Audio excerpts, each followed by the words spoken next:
Hey guys, Lego Man 66 here, and I've been meaning to make a video on this for a while now, but I finally got my Bel Air moved to my house. This has been sitting at my father-in-law's house for over a year now, but I finally got it moved to my house. My dad helped me with it over the weekend, and I've been meaning to make a video about this car for a little bit now, to just kind of give you show you where I'm at with it, and that good stuff. I know it's windy, but this is like really the only time that I do have. So I'm just gonna do kind of a quick walk around with it here and all that. But this is my other car. I got three cars. I got this one, my C10 right there, and then my little Ford. But this is my 1958 Bel Air sedan. I'm the third owner, and it's a beautiful car. It's got some options. It's got a lot of cool options on it, and everything like that. So let's start off here with the front. Here at the front, we got our big, nice 348 V8 right there, and factory air conditioning. It's got the original. This engine is all original. Nothing's been changed on it, except for it looks like they're stripping the wires over there. But other than that, like, nothing's been touched on this car since 1958. Big block and a 2-speed Powerglide automatic, and I recently oiled this hinge right here, so now it opens a heck of a lot easier. But there's a little bit going on here. I'm working on changing the battery, and I already got one of the cables out, sitting in my Ford actually. But everything on this car works. Radio works, AC works, everything. It's got beautiful. I'll close the hood here. It's beautiful on the front. It's got a really great front end styling right there. And then it just needs little things pretty much. I gotta find a piece to the bottom of the antenna right there. And then we'll go ahead and take a look at the inside.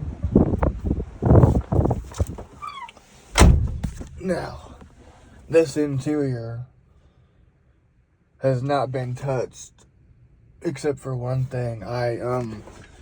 Whenever I first got the car, the glove box latch wasn't working, or it was like broken. So I got a new locking glove box with a key right here. It's the same style as the original. So in here you've got all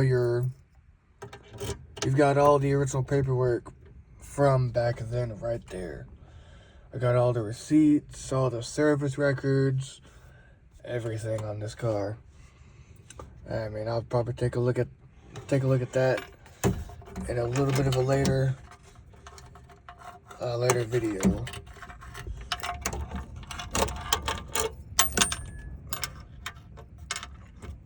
But I keep the keys right there in the ashtray. And then here's the inside. It's got no power steering, no power brakes. Everything works on this car except for the engine temperature gauge right there. That's the only thing that doesn't work. This radio right here, AM only radio. It's crystal clear. AC blows nice and cold. And that clock right there, it does work. I just need to like rewind it. But everything on this car works. I mean, it's just an absolutely beautiful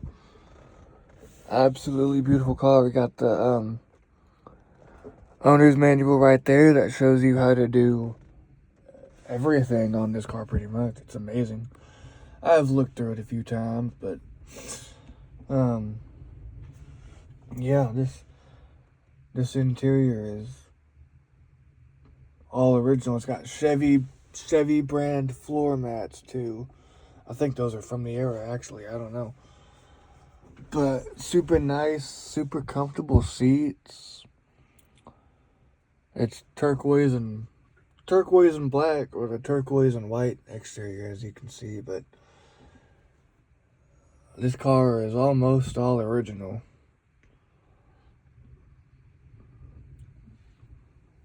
Almost all original car here. And ugh.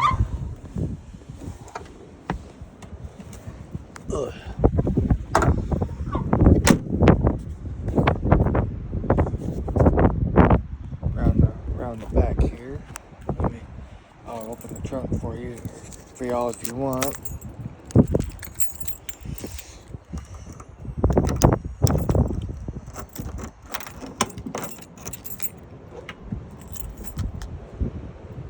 Right there, here's what the inside looks like for right now.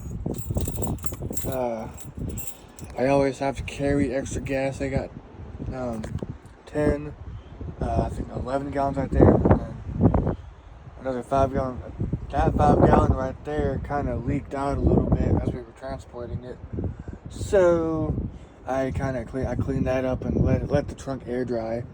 So now it doesn't smell like gas anymore. But that right there, that plus these are 16 gallons of non-ethanol fuel. And then I'm gonna have to add lead to the gas, and then the gas cap is right there, which is pretty cool. Kind of hidden away there, but got 16 gallons of fuel, some cardboard, a spare starter, but that's not the right one.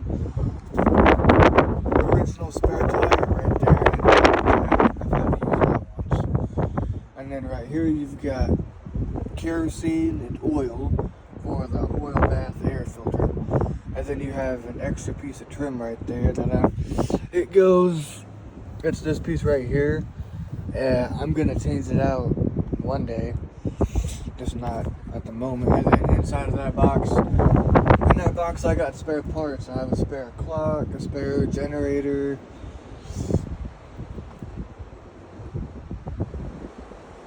I think that's it. I think all I have in here is a generator, and I got old spark plug boxes from the previous owner, and then I've got a spare generator and a spare clock in the trunk, and that's pretty much it in there.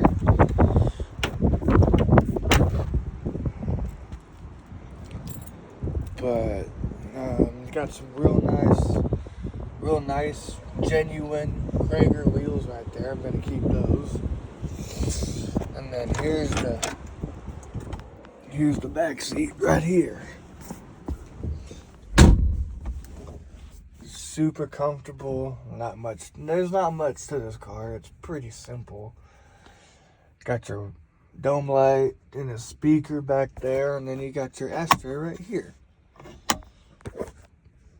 And then like this door armrest right here is great shape. But here's what it looks like all the inside. It's absolutely beautiful. You got your hooks right there or something. I guess I could hang my hat on there or something. But yeah, this is my 1958 Bel Air sedan. A little bit about this car. I bought it from a guy named Billy in Wilson, Texas.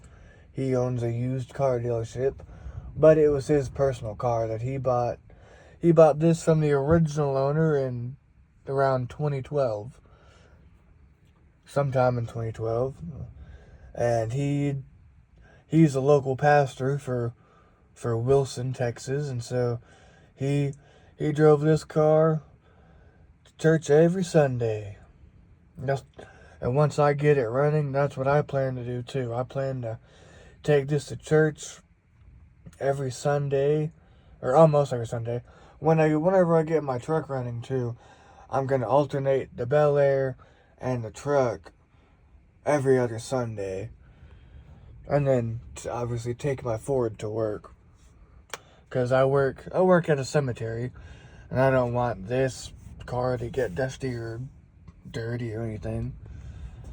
But that's what I plan to do. I plan to take this out, car shows and church on Sundays, and other important events. Like maybe I might take this to a funeral or something one day, or a birthday party or whatever.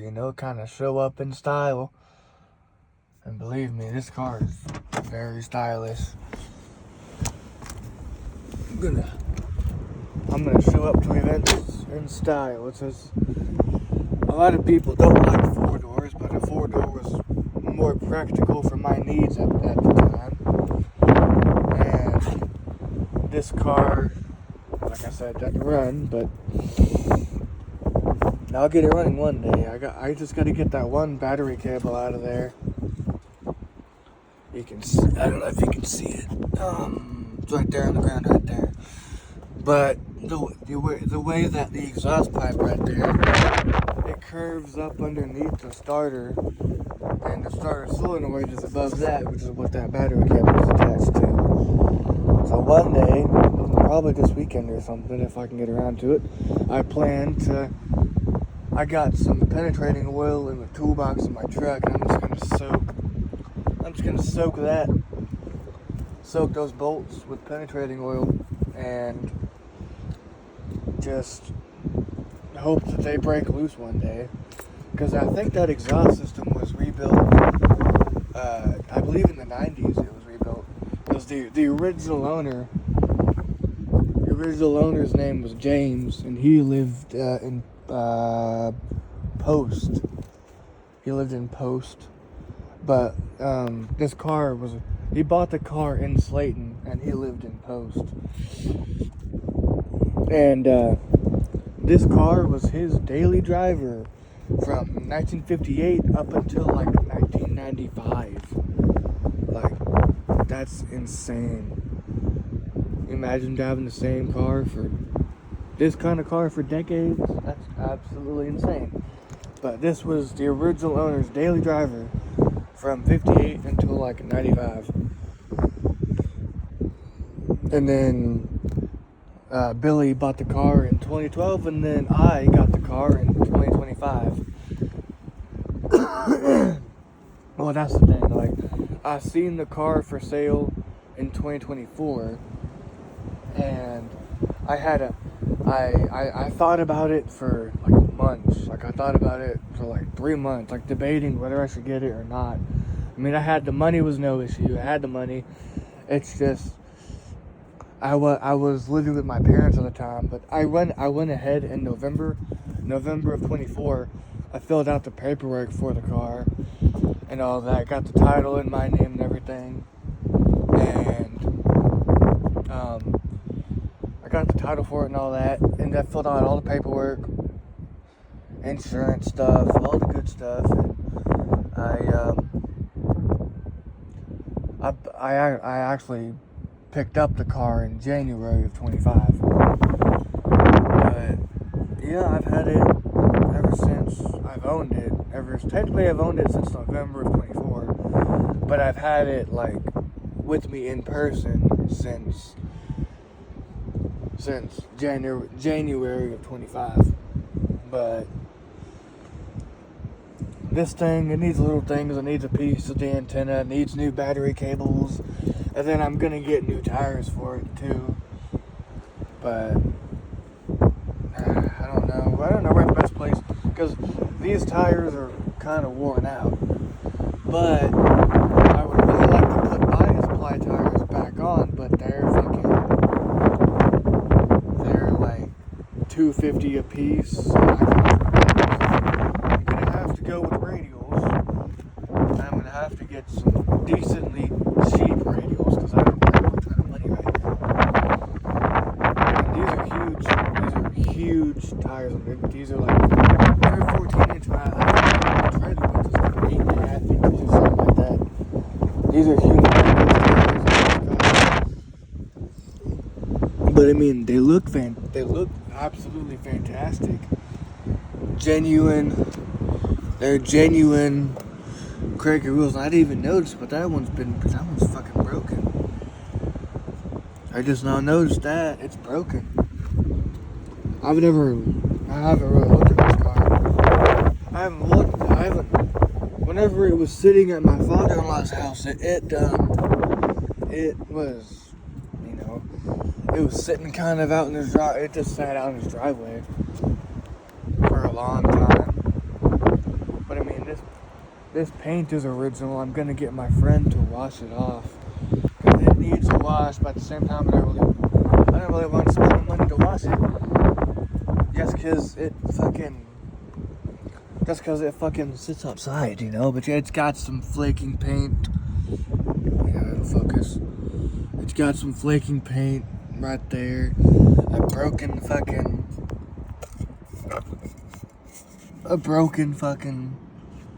wheel. The rim, I mean. Hope that didn't get worse. Look at that shit. I hope that doesn't get worse. I hope this center cap doesn't fucking fall off. But I just wanted to kind of give you all a video about my car and what all's happening in my life, kinda. And then over there's my truck. But I'll make a video about. I do plan to make a video about my truck at some point, just not today. But this is my '58 Bel Air sedan. I hope you guys enjoyed this video, and I'll see you guys in the next one.